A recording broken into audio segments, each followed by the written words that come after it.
The wind came first. IT ripped through the mountain pass like a living thing, screaming through pine and stone, flinging snow sideways until the world dissolved into white chaos. In that storm, life did not ask permission to end. It simply did.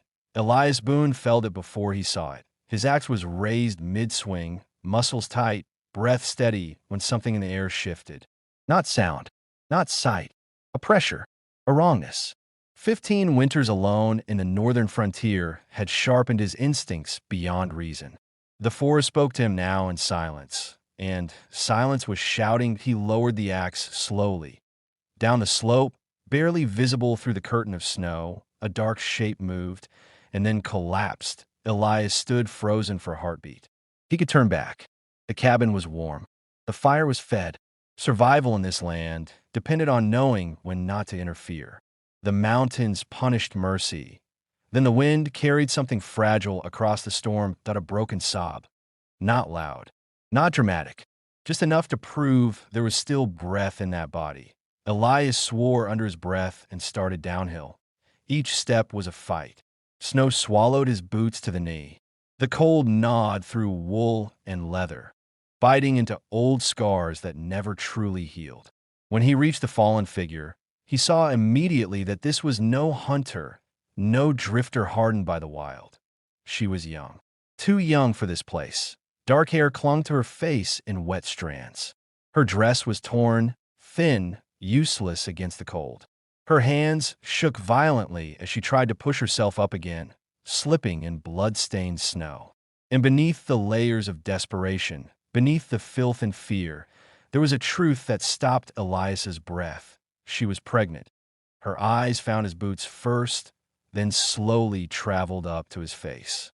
There was no fear in them. Fear had already burned out. What remained was exhaustion so deep it bordered on peace. Her lips moved. "I can't." The rest vanished into the wind. Elias shrugged out of his coat and wrapped it around her shoulders before his mind could object. She flinched at the sudden warmth, then sagged forward, forehead pressing weakly against his chest. The weight of her nearly knocked him back. It wasn't just her body. It was the responsibility, the risk. The past he had buried under years of snow and solitude. He hesitated only long enough to curse fate. Then he lifted her into his arms and turned toward the cabin.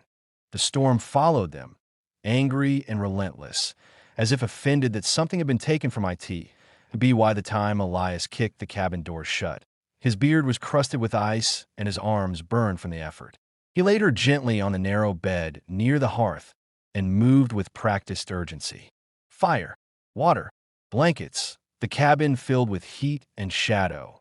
Her breathing was shallow, uneven. Blood soaked the hem of what remained of her dress, dark and terrifying against pale skin. Elias swallowed hard. He had seen blood like this before, on battlefields, in burned villages, in places where hope went to die. He cleaned the wound on her leg first. A deep gash, badly infected, likely from barbed wire or broken timber. Then her hands, raw and cracked. Then her face, streaked with dirt and tears frozen mid-fall. She stirred as the warmth reached her core. "No," she whispered, eyes fluttering open. Panic surged briefly, weak but sharp. "Please don't send me back." Elias stilled. "Back where?" he asked quietly. Her lips trembled. For a moment, he thought she wouldn't answer. Then a single word escaped her, heavy as a grave. "My brother." The way she said it, like a curse, like a wound, told him everything and nothing at once. "You're safe," Elias said, though the word felt dangerous in his mouth. "Storm won't let anyone travel tonight." Her breathing eased slightly. Exhaustion reclaimed her. She slipped back into unconsciousness with tears drying on her lashes. Elias sat by the fire long after he finished tending her. The flames crackled softly, casting light on the rough walls, the scars on his hands, the quiet life he had built to avoid exactly this. He had buried a wife once, a child too small for a coffin. He had learned the cost of loving in a cruel world. Outside, the storm raged. Inside, a fragile life fought to stay. Morning came reluctantly. The storm had passed, leaving behind a frozen stillness so complete it felt unreal. Elias rose stiffly and checked on her before anything else.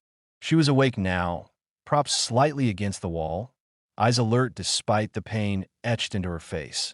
She watched him like a trapped animal watches an unfamiliar kindness. He set a bowl of broth beside her. She hesitated before taking it, fingers shaking. "What's your name?" he asked. She swallowed carefully before answering. "Clara." "Elias." She nodded, committing it to memory. They sat in silence while she drank. The quiet wasn't awkward. It was heavy, respectful. Outside, sunlight glittered off snow-laden trees. Inside, something fragile was beginning to thaw. "Why were you out there?" Elias asked finally that Clara's gaze dropped to her hands. "He sold me," she said. The words were flat. Dead. Like she had repeated them so many times they no longer hurt in the same way. He said it was the only way to pay his debts. "Promised I'd be taken care of." "Promised." Her fingers curled into the blanket. "When I told him I was with child, he said that made me more valuable." Elias's jaw tightened. The fire popped sharply. "I ran," she continued. "I didn't know where. I just ran until my legs stopped working." "You were bleeding," Elias said.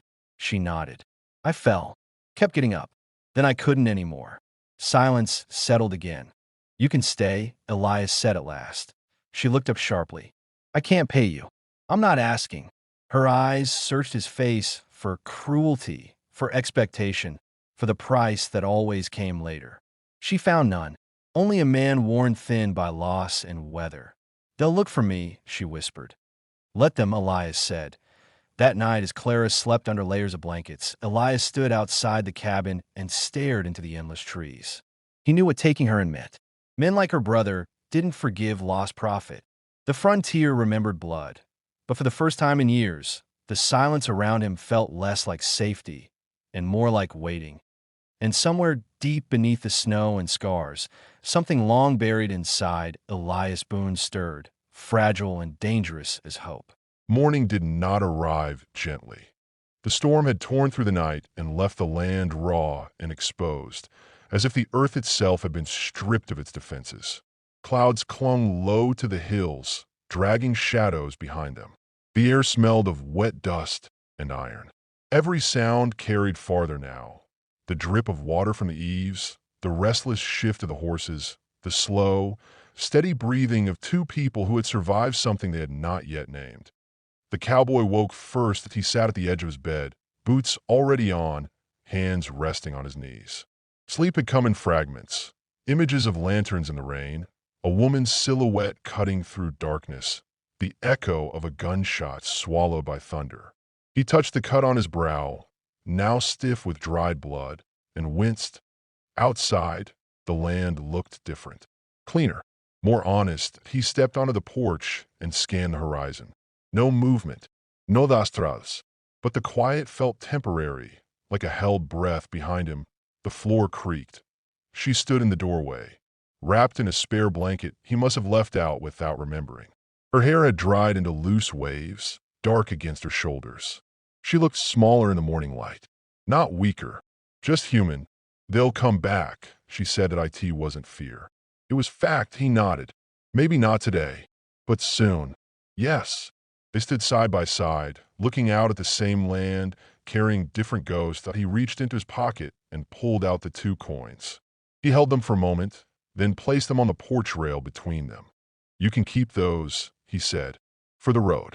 She shook her head slowly. "I gave them to you. I didn't earn them." Her gaze softened just slightly. "You did more than earn them." She pushed the coins back toward him. He did not push them away again. Some exchanges were not meant to be undone. That a hawk circled overhead, crying out once before gliding away. The sound followed her eyes.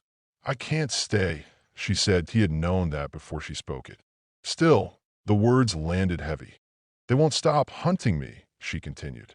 "Not because of what I've done, because of who I am. Because it's easier than letting the past stay buried." He thought of the burned villages beyond the hills, of graves without names, of choices made by men who never had to carry the weight of them. "You head north," he said. "There's a pass through the rocks. Hard to follow. Water along the way." She looked at him, surprised. You know those paths. I had a friend once, he said. He taught me how not to get found. She smiled then. Not wide, not careless, but real. The sound of hooves cut through the air. Both of them turned. This time, there was no storm to hide the danger. 3 riders appeared at the crest of the hill, moving slow, deliberate. Not the men from the night before. These rode differently, straighter, like they believed the land owed them something. The cowboy's jaw tightened. Lawmen, she drew a breath, steadying herself, or men pretending to be. Either way, he said, they won't listen. The riders stopped at the fence. The one in front dismounted, his boots clean, his badge catching the light. His eyes slid past the cowboy and fixed on her. There she is, he said calmly. We've been looking. The woman did not move. The cowboy stepped forward. You're on private land. The man smiled. We have papers. Let me see them. The man did not reach for his pocket. No need. We're taking her in. For what? For justice. The word hung there, empty. The woman stepped forward before the cowboy could stop her. She folded her hands in front of her, posture straight, proud. I will go, she said. But not like this. The man raised a brow. Like what? Like an animal. The man's smile thinned. You don't get to choose. She turned to the cowboy then. Their eyes met, and in that moment, 1,000 unspoken things passed between them. Gratitude, regret, understanding. He shook his head once. Small, firm. No, he said. The rider stiffened. You don't want this, the man warned. The cowboy's voice was quiet. I already have it. What followed was not chaos, but decision. The cowboy stepped aside, opening a narrow space between the house and the corral. The woman understood immediately. She did not hesitate. She moved, fast and silent, disappearing into the gap and then into the brush beyond. Point one of the riders reached for his weapon. The cowboy moved faster. The scuffle was brief and brutal, more weight and leverage than violence. A man went down hard, breath knocked from his lungs. Another hesitated just long enough to reconsider his certainty. Enough. The lead man snapped. He looked at the cowboy, then at the land where the woman had vanished. This isn't over, he said. No, the cowboy agreed. It never is. They left in anger and disbelief, dust rising behind them like a curse. The land swallowed the woman whole. Hours passed. The cowboy sat on the porch again, alone now, the 2 coins heavy in his pocket. He did not know if she had made it to the pass. He did not know if she would survive what waited beyond it. But he knew this. She would not stop walking as the sun dipped low. He rose and walked to the basin out back. The water inside was still cloudy from the day before. He poured it out and refilled it. Watching the clear water catch the light, he washed his hands slowly. Not because they were dirty, because he needed to remember the feeling. Far away, beyond the hills, a woman walked north. Her feet were sore. Her body ached. But her spine was straight, and her eyes were fixed on the narrow line where earth met sky. She carried no money now, only choice, and sometimes that was enough if this story stayed with you. If you've ever known what it means to be judged before you're heard, hunted before you're understood, leave a comment below. Let your voice be part of the silence that finally breaks. And remember, even in a world shaped by dust and scars, a single act of courage can change the direction of the wind.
The mountain did not sleep after blood was spilled.